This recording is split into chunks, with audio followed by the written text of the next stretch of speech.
You are still watching Prime Morning. My name is Roslyn Felly, and this is Beyond the Headlines segment.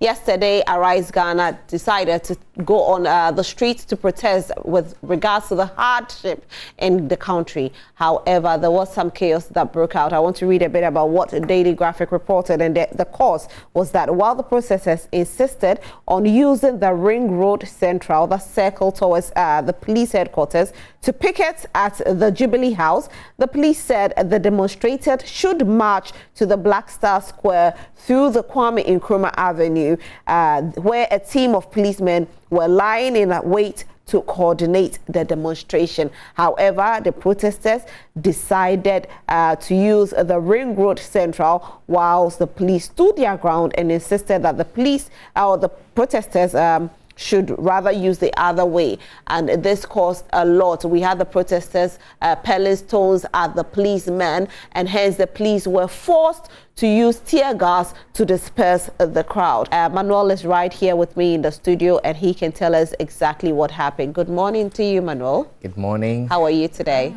Well, fortunately, I'm okay. How did you survive yesterday? Well, a lot of tear gas in my eyes and nostrils, and I mean, I'm here only by the grace of God. I can tell you that. Yeah, I mean, it was my cameraman actually got dazed. He had to be rushed to the hospital. Wow. Yesterday. So I mean, if you were monitoring on TV, you'd have realized that a lot of the report, was over the phone. That's because my cameraman at the time was indisposed, and he was okay. So you have this that was supposed to protect you from the tear gas. Yes. Yesterday, it wasn't expected that the protest would have degenerated into what it turned into. And so a lot of us were caught off guard. And that's how come even my cameraman was dazed and caught in the web. So today, a lot of us are going more prepared. Yesterday you didn't have it? No, I didn't have the mask. I did not have it. And so it was everything right into my eyes, right into my nostrils, and just the few strands of hairs in my nostrils. Wow. Manuel, let's start with what actually took place. What happened? What got into this? So, on Monday, the police had gone to court to, in fact, they were seeking an injunction on the entire protest over some disagreements on the timing and the routes to be used for the protest. Indeed, the Accra High Court said that in view of the protesters being allowed to be able to express their constitutional right of demonstrating, it was going to allow the protest to happen anyways, even though the police did not want that. And it had to also sort of balance the odds such that the protesters wanted to hold their protest from 3 p.m. All the way to 10 p.m. The police said they could not have, assured them security deep into the night, and so they wanted them to close earlier. So the Accra High Court ruled that the protesters should, go out at 8 a.m. and end at 4 p.m. Right. And that was to continue also today. So yesterday we got there pretty much around 8 a.m. And for 4 hours, the protesters, the numbers were only just swelling. Okay. There were more and more people coming from various, sections of the community, from fishermen to drivers to market women to teachers. But I spoke to a political science lecturer from the UDS, he alleges he is, and gives you an indication of how wide the space of protesters were drawn from. And so at midday, in fact, Bernard Bonner had told us that on record, just around 10 a.m., that they were not going to allow the Accra High Court to dictate to them when to protest. And so 8 a.m. was not working for them. They will start at 12 noon. The quick, catch was that they intended, at least according to Bernard Bonner, to stick to the directives of the Accra High Court. Okay. To us in closing at 4 p.m. Okay. But as at midday, they are not started. At 1 p.m., they are not started. And all this while, leading members of the opposition NDC were, addressing the crowd. The very last of them in the tall list of leading members of the NDC to address the crowd was the General Secretary of the party, Johnson Esiedu Nketia. His final words, and he said in Twi, I'll just repeat that to reproduce that. He said, "Yetiesi krum." And that's what his words, "Yetiesi krum." And then so the people just moved from the Obra spot from under the statue of Kwame Nkrumah, which stands at the Obra spot now. Everybody started moving. And while this, round of addresses were going on, there was another altercation which seemed to have been just simmering. The protesters wanted to use the route from Kwame Nkrumah interchange through the ring road. Before you get there, will you say that Yetiesi Krom was what charged the people? Well, that cannot be my interpretation. My interpretation of that was a signal to the protesters that, well, we are now ready to move. Okay. And so whatever, that's resulted in, I cannot, independently link the two. But it was a clarion call to the protesters that we are now ready to move. Okay. Now, I want you to hold your report for me because yours is very detailed, but we want to go on Zoom because Rex Omar is joining us. Good morning, Rex. Good morning. Can you speak up a bit for me, please? Good morning. Good morning. Good morning. I hope you're doing well. Yes, I'm fine. Thank you, by the grace of God. Right. How did you survive the tear gas yesterday? Actually, when the tear gas started coming, we were just moving from the Kwame Nkrumah statue to the place because we wanted to go and find out why this tear gas is coming. So before I said that people were running away from tear gas and rubber bullets. So I took cover. And actually, I had some security guys with me and some other executives. So they just pushed us away from the tear gas and stuff like that. So I just got lucky. Otherwise, anything could have happened. Right. Rex, why did you decide to join this protest? I didn't join the protest. I'm part of the people who from Arise to do this protest because as a country, a democracy that thrives on rule of law, it is very important. The only avenue for make their frustrations or vent out their grievances is through demonstration. So what we are doing is not for Rex Omar, it's for the majority of Ghanaians who are kind of frustrated, and especially the youth, and don't know how to vent out their frustration. So as a senior citizen, I decided to kind of join this thing so that we will become a voice for the youth. Because if we keep them bottling their grievances for a longer period of time, when it explodes, the police cannot even stand it. So that is why the framers of our constitution made it clear, enshrined in our constitution, that the right for people to demonstrate. So what the police were trying to do, after today, I don't understand. You don't understand what the police were trying to do? They didn't just want the demonstration to come on. Everything they've done from day one, because we wanted to have a very peaceful demonstration. That is why, based on the Public Order Act, we need to inform police not later than 5 days. But we informed them earlier, 21 days before the demonstration, so that we can have everything done properly. After we have agreed everything with them, a day before the demonstration, they rushed to court without even telling us. They rushed to court to just change everything, whilst we have gone around telling our people our routes and everything. So everything that has happened is caused by the police. What they did with us was a bad thing, because we didn't want any of these things to happen. Right. But Rex, the court did tell you where you could hold your protest. Why did you not abide by what the court has said? The court said we should start from our brass spot as usual and go through a different route, which is not part of our demonstration. It is not, because every demonstration has its purpose. Why are we demonstrating? Who are do we intend to give our petition to? We are demonstrating against the bad government. So we wanted to go to the Jubilee House to give submit our petition to the seat of government. The police says no. Okay, the second day we are supposed to do and go and submit our petition to the parliament. So that is the purpose of this demonstration. So if you want to take it away and you are asking us to go through a different route to go and end up at Independence Square, that was not what we agreed with them.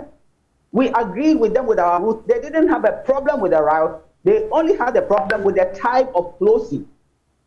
And even then, after we met them over 4 times, they agreed that we would start at our time and close by 8. But the court did give you a route. Why didn't you stick to the route? Because if you're saying we have to abide by the law, why did you not just abide by the law? That is why we said yesterday morning, the police invited us. We went there because after the court's ruling, we also filed an appeal and we filed a stay of execution. That prepossesses that the police couldn't also enforce the court's ruling. So we met with them in the morning and we said, okay, if you don't want us to go through the Jubilee House, we will not go there. But please allow us to go through the Akwaje and go to the ministries. They said no. Then we said, okay, if you are not allowing us, we are not moving. We'll just stay here at Obra. So that was the decision we made. That was the announcement we made, that we are staying at Obra's court. So what generated the pelting of the stones at the police?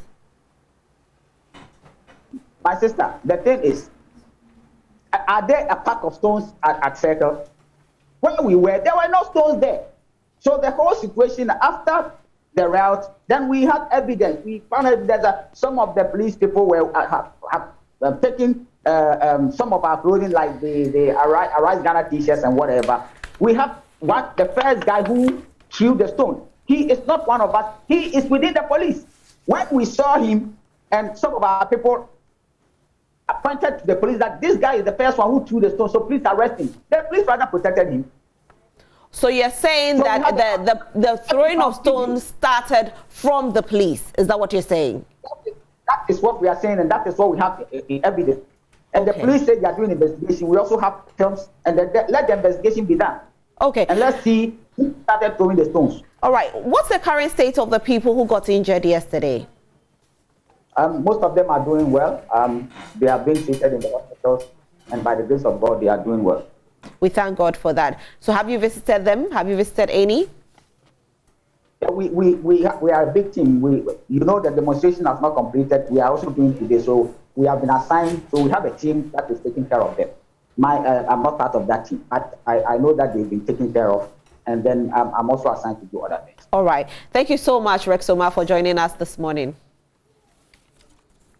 Right, we've been speaking to Rex Omah, who was a part of, he is a part of Arise Ghana, I must say, and they decided to embark on this to help Ghanaians have a comfortable life. However, yesterday it didn't go as it's supposed to go. It went in a different way. I have Manuel Cranston, who is here, who can also give us the first-hand information. You started a conversation, and you have more to say. Rex Omah says that the whole thing started from the police, not from the protesters. You were there.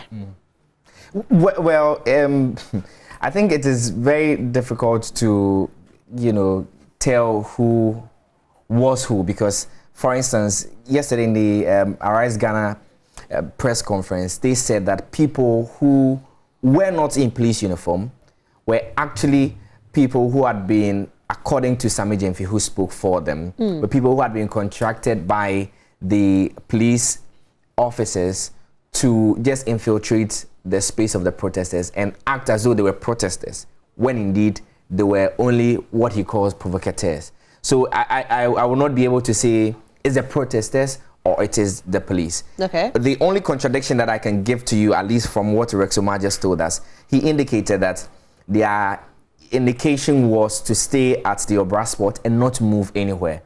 I can corroborate that. They had earlier said they were not going to move anywhere, but just before the entire chaos erupted, Siedun Ketia is on record to have said, "Yetiesikum." That is, in direct contrast to the idea of we're staying at Obra Sport. Yetiesikum translates into English as we are moving into town, and so that definitely contradicts what Rex Omah has just told us here on the show. But I was just talking about the sort of stalemate which actually existed yesterday. So the police officers led by COP Christian Teteyonu came and called the leadership of the Arise Ghana group into a meeting. The meeting was to discuss routes. And my information from that meeting is that it ended in a stalemate, with the police insisting that they were not going to allow them to use the Ring Road central area. And the protesters also insisting they were going to use the place.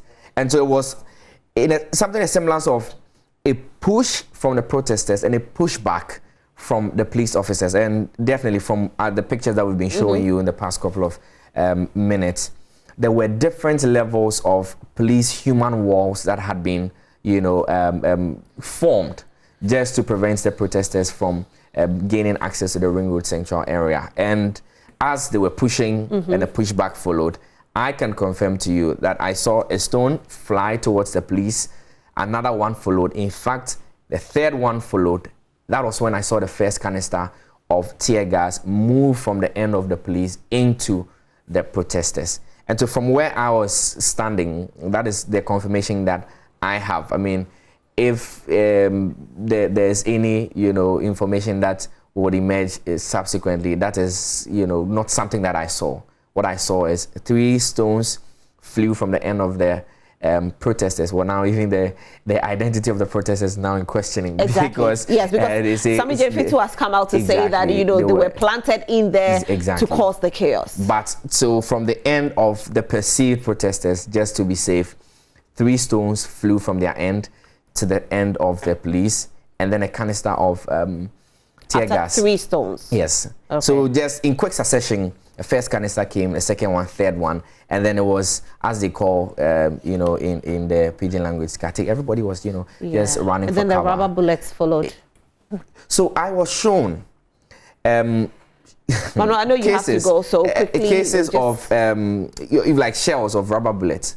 I don't know if it was actually fired from the police, because of course these shells could have been picked from anywhere, but they could have also emanated from the police. But I did not see it's being fired from there. And so just by way of what happened yesterday, that's what we know. But today the protest is continuing, not starting from Obra Sport as it did yesterday, but today at the Elwak Sports Stadium. Okay. And so they're going to move through that route again. From what time to what time? We are told that they're supposed to be gathering around 9 a.m. and we'll move just a few minutes after that. And so we're actually right from here heading towards the Elwak Sports Stadium with the shield, the gas mask. Okay. And so Manuel, thank you so much for joining us. We'll definitely come back to you from the Elwak Stadium to take some reports. Absolutely. And hopefully today is not going to be chaotic. It's going to be a very peaceful one. Hopefully. Thank you for joining us. Absolutely. We've been bringing you updates from what happened yesterday. Of course, today the protest continues, but we are hoping to have a very, very peaceful protest. We just want Ghana to be happy again, Ghanaians to have some peace, and the economy to be fixed as well. On that note, this has been the Beyond the Headlines segment. We'll take a quick break. When we come back, we have more for you. Do stay with us.